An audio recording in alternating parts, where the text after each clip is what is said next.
যারা নিজেদের দলকে সামনে রাখতে পারে না, নিজের দলের কর্মীদের জীবনের নিরাপত্তা দিতে পারে না, সেই দল যত বড় দল হোক, মাঝারি হোক, যাই হোক, তাদের কাছে বাংলাদেশ কখনো নিরাপদ হবে না। আমরা আমাদের ভাইদেরকে বলি, আপনারা দেশ গড়ার আগে দলটা গড়েন ভালো করে, দলটাকে শৃঙ্খলায় আনেন, দেশ লাভবান হবে, আপনারাও লাভবান হবেন।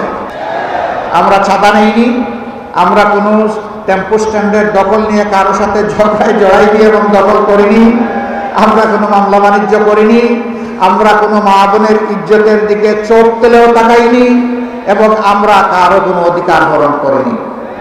দল হিসাবে আমি বরাবর বলে আসছি, যেই দল তার সহকর্মীদেরকে সামলে রাখতে পারে, সেই দলটাই বাংলাদেশকে সামলে রাখতে পারবে ইনশাআল্লাহ।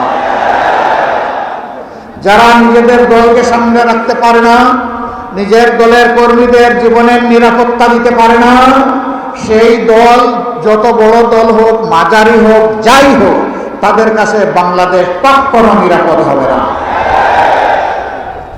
আমরা আমাদের ভাইদেরকে বলি, আপনারা দেশ গড়ার আগে দলটা গড়েন ভালো করে, দলটাকে শৃঙ্খলায় আনেন, দেশ লাভবান হবে, আপনারাও লাভবান হবেন। এই ক্ষেত্রে আমাদের কোনো সহযোগিতা লাগলে তাও করুন।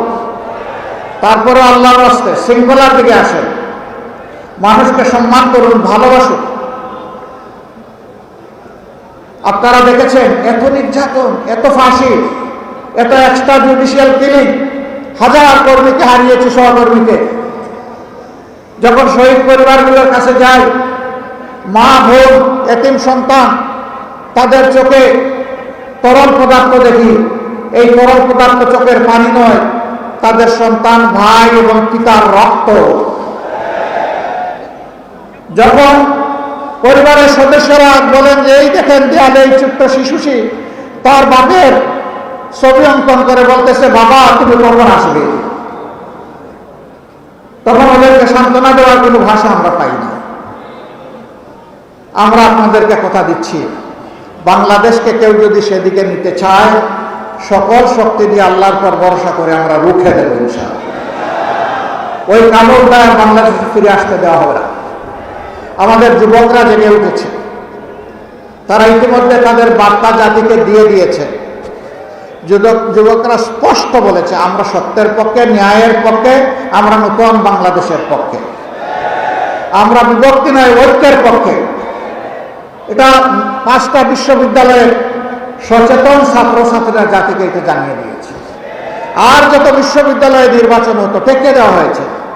কেউ কেউ গণতন্ত্রের নাকি উদ্ধারকারী, কিন্তু তারাই আবার কোনো জায়গায় গণতান্ত্রিক চর্চা হতে দেয় না। কি আশ্চর্য ব্যাপার!